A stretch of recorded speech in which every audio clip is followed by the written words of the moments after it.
Labor tayo. Ang galing naman. Baby pa, tinuturuan na. Construction Baby pa, tinuturuan na kung paano magtrabaho. Sabi mo, ang nanay construction worker, ang tatay construction worker.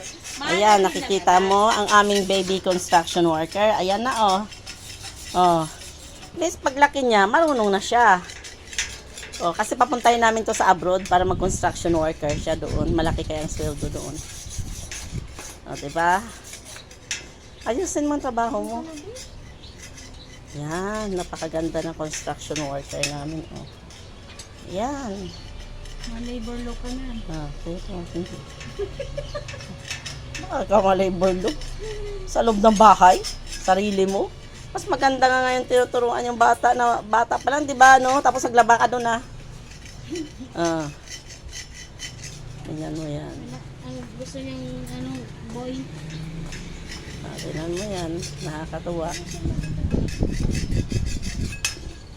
Nakakatuwa yan, Ayan. Ang kamay mo. No.